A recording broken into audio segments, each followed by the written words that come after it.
Halo anak-anakku, apa kabar? Harap kalian semua sehat ya. Hari ini kita akan mulai pembelajaran kita dengan tema baru, yaitu berbagai tanggapan terhadap pewartaan Tuhan Yesus. Kalau minggu yang lalu atau pertemuan sebelumnya kita sudah belajar mengenai mewartakan kerajaan Allah melalui perumpamaan, ya, melalui mukjizat-mukjizat. Nah, sekarang kita mau melihat bagaimana sih tanggapan orang-orang terhadap pewartaan Tuhan Yesus ini. Nah, sebelum kita mulai pembelajaran kita, saya ingatkan kita untuk selalu menjaga kesehatan kita, istirahat yang cukup, ya, makan makanan bergizi, jangan lupa juga memakai masker dan berolahraga, ya. Satu lagi, ya, jaga jarak, cuci tangan dengan sabun. Nah, bagi anak-anakku yang belum menekan tombol subscribe, silakan tekan tombol subscribe dulu supaya kita tidak tertinggal pelajaran-pelajaran kita berikutnya. Nah, anak-anakku, kita akan mengawali pembelajaran kita dengan berdoa. Kita siapkan hati, kita hendak berdoa. Marilah kita berdoa dalam nama Bapa dan Putra dan Roh Kudus. Amin. Allah Bapa yang Maha Kasih, betapa berat tugas perutusan yang Engkau berikan kepada putramu untuk menyampaikan kabar sukacita tentang karya keselamatan. Kuatkanlah kami agar kami juga mampu melaksanakan tugas kami sehari-hari yang telah Kau percayakan kepada kami. Demi Kristus, Tuhan pengantara kami. Amin. Dalam nama Bapa dan Putra dan Roh Kudus. Amin. Oke anak-anakku, kita sudah mengawali pembelajaran kita dengan berdoa. Kita akan mengawali dari pewartaan Tuhan Yesus sendiri. Kita tahu bahwa Tuhan Yesus mulai tampil di depan umum ketika ia berumur kira-kira 30 tahun. Nah, sebelumnya Yesus hidup tersembunyi di Nazaret dan mencari nafkah sebagai tukang kayu, ya, sama seperti ayahnya juga seorang tukang kayu. Nah, kehidupan Yesus di depan umum dimulai dengan berita ia meninggalkan Nazaret dan diam di Kapernaum di tepi danau. Sejak saat itu Yesus memberitakan, bertobatlah sebab kerajaan Allah, kerajaan surga sudah dekat. Yesus meninggalkan ketenangan hidup keluarga di Nazaret dan mulai hidup mengembara. Ia berjalan berkeliling dari kota ke kota, dari desa ke desa, dan memberitakan Injil kerajaan Allah. Nah, anak-anakku, awal perubahan ini, ya, dimulai dari pembaptisan oleh Yohanes. Ya, ketika Yesus dibaptis atau pembaptisan ini adalah bagaikan semacam pelantikan Yesus ke dalam tugas perutusannya. Segera sudah dibaptis, Yesus akan memberitakan Injil Allah, bertobatlah dan percayalah kepada Injil. Anak-anakku, dalam pembaptisan, Yesus sekaligus menyatakan kesatuan dengan orang berdosa dan penyerahan total dan radikal kepada kehendak Bapa.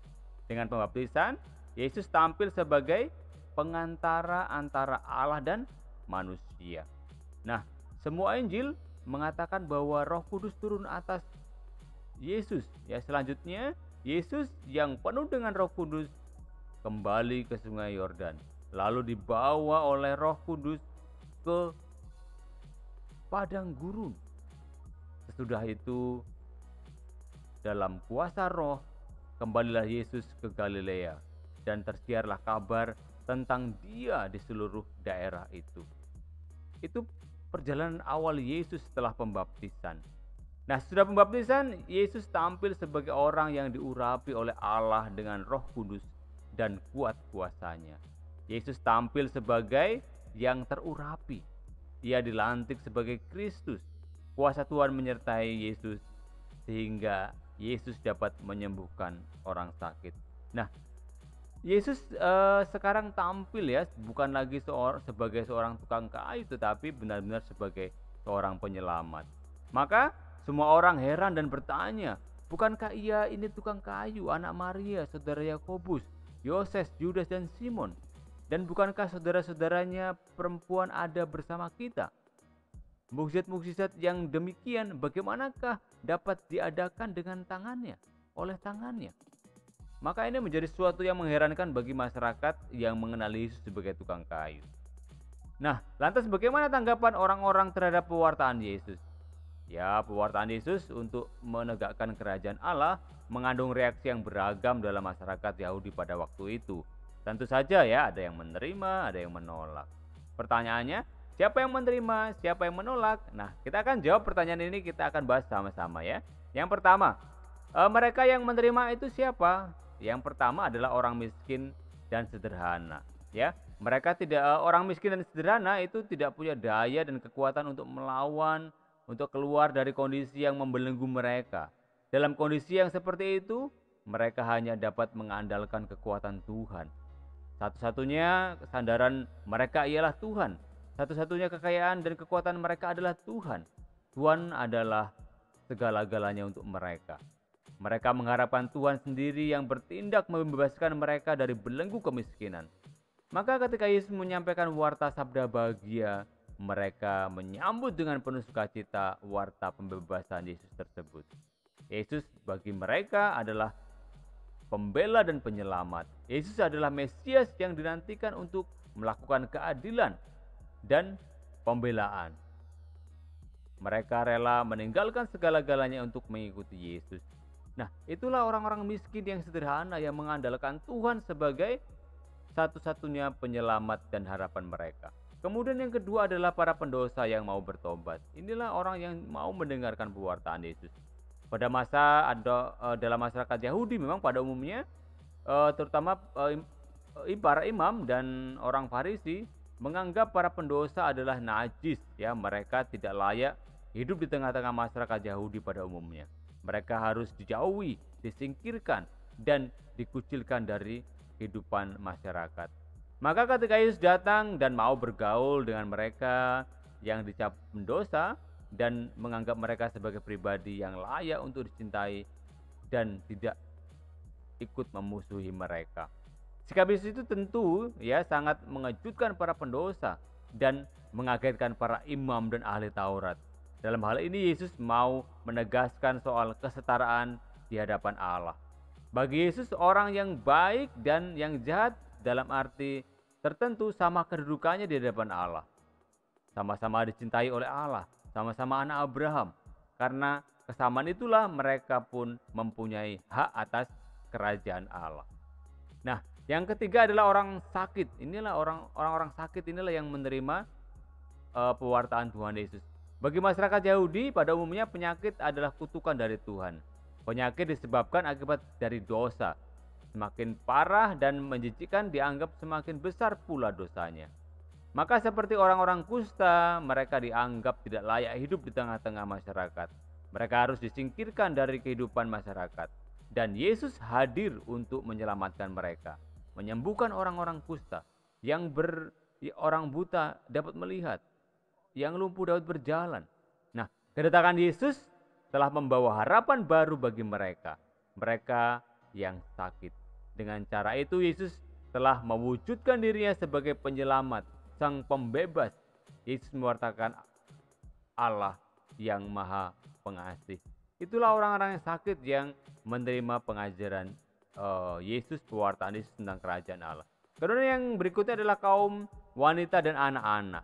Ini adalah orang atau kelompok yang menerima pewartaan Tuhan Yesus. Tradisi bangsa Yahudi menempatkan kaum perempuan, ya, anak-anak sebagai warga masyarakat kelas kedua. Keberadaan mereka di bawah dominasi laki-laki atau dikuasai oleh laki-laki. Dalam berbagai kesempatan mereka diperlakukan secara diskriminatif yang membedakan mereka. Jadi mereka tidak diperhitungkan dalam pergaulan di masyarakat Yahudi karena dianggap tidak pantas. Dan Yesus membela mereka, ia memuji persembahan janda miskin, ya, dan membiarkan anak-anak datang kepada Yesus. Nah, bahkan memberkati mereka. Jadi karena sikap Yesus peduli kepada mereka, mereka pun mengikuti dan melayani Dia. Nah, inilah 4 kelompok yang mendengarkan pewartaan Yesus. Bagaimana yang menolak? Yang menolak nanti kita akan lihat sama-sama ada kelompok-kelompok yang memang sangat menolak Yesus. Jadi penolakan terhadap pewartaan Yesus, ya, tak terhindarkan, ya. Banyak kelompok masyarakat menolak dengan berbagai macam alasan. Kelompok tertentu merasa terancam, ya, dengan kehadiran Yesus. Karena apa? Karena pengikutnya semakin banyak atau pengikut mereka semakin berkurang dan meninggalkan mereka. ada yang merasa kekuasaannya terancam, ada yang merasa kehidupan yang sudah mapan dan nyaman sebelum kedatangan Yesus akan terganggu dan mereka ingin mempertahankan keadaan seperti itu. Nah, itulah yang mereka merasakan hal seperti itu yang kemudian menolak pewartaan Yesus. Siapa mereka? Yang pertama adalah para imam dan ahli Taurat. Dalam masyarakat Yahudi, kedua kelompok ini memiliki tempat di atas, ya, dalam strata tertinggi, dalam tingkatan tertinggi. Mereka menganggap diri sebagai yang paling tahu dan paling mengerti mengenai aturan-aturan suci dan kehendak Allah yang benar. Nah, kekuasaan agama ada di tangan mereka. Peraturan-peraturan mereka adalah peraturan Tuhan, ya. Jadi apa yang mereka sampaikan itu sama aja yang disampaikan Tuhan, begitu kira-kira, ya. Mereka sering membuat aturan yang membebani orang-orang lain tetapi dirinya sendiri tidak melaksanakan. Maka Yesus menyebut mereka sebagai orang munafik. Karena apa? Karena ya apa yang mereka katakan tidak mereka lakukan. Dengan keras Yesus juga mengkritik cara hidup mereka yang tidak mencerminkan kehendak Allah. Maka dengan kehadiran Yesus terbukalah kekeliruan mereka dalam menafsirkan kehendak Allah yang sejati. Banyak orang yang mulai tidak percaya lagi kepada para pemuka agama Yahudi, sehingga para pemuka agama Yahudi tersebut merasa kehilangan wibawa dan mulai berkurang pengikutnya. Mereka merasa semakin terancam oleh kehadiran Yesus. Nah, itulah menyebabkan mereka menolak pewartaan kerajaan Allah yang disampaikan oleh Yesus. Yang berikutnya adalah orang-orang Farisi. Hukum Taurat sangat mewarnai, ya, kehidupan religius orang-orang Yahudi. Kaum Farisi berusaha menjaga warisan dan jati diri Yahudi itu. Mereka menyoroti ketaatan pada setiap pasal hukum, ya. Bagi mereka menjadi rakyat Tuhan berarti ketaatan yang ketat pada tiap detail hukum. Mereka berusaha menerapkan hukum pada setiap kehidupan mereka, tetapi mereka sendiri sangat memilih-milih dalam ketaatan mereka. Mereka menaati hukum Tuhan dengan memusatkan perhatian kepada peraturan-peraturan ritual dan ibadah keagamaan. Bagi mereka menjadi murid Tuhan berarti ketaatan, ya, terhadap hukum-hukum atau pasal-pasal hukum itu. Kehadiran Yesus dianggap akan merusak tatanan hidup sosial dan kemasyarakatan yang sudah mapan. Ya, mereka mengencam sikap Yesus yang menyembuhkan orang pada hari Sabat dan membiarkan murid-murid memetik gandum pada hari Sabat. Bagi mereka perbuatan itu adalah melanggar hukum Tuhan, karena ya kalau hari Sabat tidak boleh berbuat sesuatu, ya, tidak boleh mengerjakan sesuatu. Nah, Yesus dianggap sebagai orang yang tidak setia dan melanggar hukum Taurat. Nah, yang berikutnya adalah para penguasa. Ya, penolakan terhadap pewartaan Yesus tentang kerajaan Allah juga terjadi dalam diri para penguasa. Herodes misalnya sudah berusaha membunuh Yesus sejak mendengar kelahiran Yesus. Ya, Pontius Pilatus, ya, lebih memilih mempertahankan kedudukannya dibandingkan membela kebenaran tentang Yesus. Bagi mereka kedudukan, kehormatan, dan kekuasaan lebih penting dibandingkan tunduk kepada kehendak Allah. Yaitu yang ketiga, kelompok ketiga yang menolak Yesus. Kemudian yang keempat adalah orang-orang kaya dan mapan. Nah, nilai-nilai kerajaan Allah yang diwartakan oleh Yesus rupanya juga sulit diterima oleh mereka. Karena kerajaan Allah yang diwartakan oleh Yesus menuntut keberanian untuk meninggalkan segala-galanya, termasuk meninggalkan harta benda, kekayaan, dan kemapanan hidup. Tidak semua orang berani melakukan itu, ya, seperti nampak dalam kisah orang muda yang kaya. Rupanya bagi mereka melepaskan diri dari kekayaan sebagai andalan hidup tidak mudah. Nah, itulah 4 kelompok yang memang menolak pewartaan Yesus tentang kerajaan Allah. Nah, bagaimana sih sikap Yesus menanggapi penolakan pewartaannya tentang kerajaan Allah? Nah, apa yang dialami Yesus dalam mewartakan kerajaan Allah dapat dialami oleh siapapun, ya. Orang yang berbuat baik belum tentu juga akan diterima baik di tengah-tengah masyarakat, ya. Kadang penolakan yang menyakitkan akan diterima. Bahkan seringkali kita mendengar peristiwa tragis yang menimpa para pekerja sosial dan orang-orang yang berjuang menegakkan kebenaran dan keadilan harus menerima kenyataan pahit dalam hidup mereka. Mereka difitnah, keluarganya diancam, diteror, bahkan nyawa menjadi taruhan atas perjuangan mereka. Nah, terhadap penolakan atas pewartaan Yesus, ya Yesus tidak bersikap memusuhi. Dengan penuh kasih dan kesabaran, Yesus menanggapi reaksi penolakan tersebut, disertai dengan penuh penyerahan diri secara total kepada kehendak Allah. Biarlah Allah sendiri yang berkehendak. Yesus tidak memusuhi mereka. Yesus tidak menolak mereka, tetapi memasrahkan, ya, bersabar dengan penuh kasih, penyerahan diri secara total kepada kehendak Allah.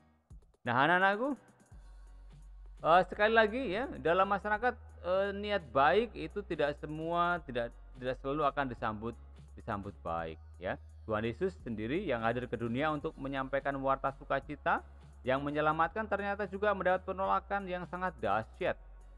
Ya, kehadirannya dianggap sebagai duri dalam masyarakat yang harus dicabut dan dibuang. Ya, sekali lagi, ya, dalam kehidupan sehari-hari di sekitar kita banyak pekerja sosial, ya, para pekerja kemanusiaan, pembela kebenaran, pemberantas koruptor, justru dicaci maki, dihujat, dianiaya, difitnah, bahkan harus berani mempertaruhkan hidupnya. Peristiwa ini hendaknya justru membuat kita semakin teguh, ya, untuk memperjuangkan kebenaran meski mendapat penolakan. Dan yang paling penting bagi kita, ya, kita harus tetap setia kepada iman akan Tuhan Yesus yang menyelamatkan. Sebaiknya kita pun harus bersikap seperti Yesus, ya, ketika kita berbuat baik. Belum tentu semua orang akan menerima niat baik kita. Pada mereka kita tidak perlu menolak dengan cara yang amat kasar sekalipun, ya. Kehendaknya kita harus senantiasa bersikap sabar dan penuh kasih serta menyerahkan diri sepenuhnya terhadap kehendak Allah. Nah, anak-anakku, pembelajaran kita hari ini itu, ya. Jadi reaksi-reaksi terhadap pewartaan Tuhan Yesus dalam masyarakat. Nah, kita akan mengakhiri pembelajaran kita dengan berdoa. Kita siapkan hati, kita akan berdoa. Marilah kita berdoa. Dalam nama Bapa dan Putra dan Roh Kudus. Amin. Allah Bapa yang Maha Kasih, terima kasih atas pembelajaran hari ini. Senantiasa kuatkanlah kami agar kami juga mampu melaksanakan tugas kami sehari-hari yang telah dipercayakan kepada kami. Demi Kristus Tuhan dan pengantara kami. Amin.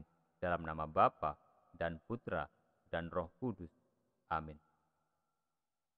Oke, anak-anakku, terima kasih sudah mengikuti pembelajaran kita hari ini. Saya ingin supaya kalian mengerjakan ini, ya, untuk mengetahui seberapa pendalaman kalian atau pemahaman kalian mengenai pembelajaran kita hari ini. Yang pertama, pada usia berapa Tuhan Yesus mulai tampil di depan umum mewartakan kerajaan Allah? Oke, dalam usia berapa tadi di awal pembelajaran sudah saya sebutkan, ya. Kemudian yang kedua, jelaskan orang atau kelompok orang-orang yang menerima pewartaan Tuhan Yesus, ya. Ada 4 kelompok tadi kan. Oke, nomor 3, jelaskan orang-orang atau kelompok orang yang menolak pewartaan Tuhan Yesus, ya. Ada 4 kelompok tadi, ya. Kemudian yang keempat, jelaskan sikap dan tanggapan Yesus terhadap reaksi orang-orang yang menolak Dia. Apa reaksi Tuhan Yesus, ya? Tadi juga sudah dijelaskan. Kemudian yang kelima, bagaimana sikap dan tanggapanmu terhadap pewartaan Tuhan Yesus, ya? Kalau dalam masyarakat Yahudi ada yang menerima dan menolak, kalau kalian sikapmu gimana? Menolak atau menerima, ya, pewartaan Tuhan Yesus? Kita masuk ke dalam kelompok yang mana? Ke dalam kelompok orang-orang miskin, anak-anak yang menerima pewartaan Yesus, atau kita termasuk orang yang dalam kategori penguasa, orang-orang Farisi, gitu, ya? Oke, yang terakhir, ya, silakan buatlah doa supaya Tuhan senantiasa menguatkan imanmu. Oke, silakan kerjakan 5 evaluasi ini dan kegiatan membuat doa, ya, supaya kita senantiasa memang terungkap dari hati kita bahwa kita ingin Tuhan menguatkan iman kita. Oke, anak-anakku yang belum menekan tombol subscribe, silakan tekan tombol subscribe dulu, ya. Bagi sudah, terima kasih. Silakan selesaikan ini, kemudian nanti bisa dikumpulkan kepada Bapak Ibu guru. Oke, sampai ketemu di pembelajaran kita berikutnya. Tuhan Yesus mencintai kita, Tuhan Yesus ingin supaya kita hidup bahagia. Bye-bye, Tuhan memberkati, sampai ketemu di video pembelajaran berikutnya.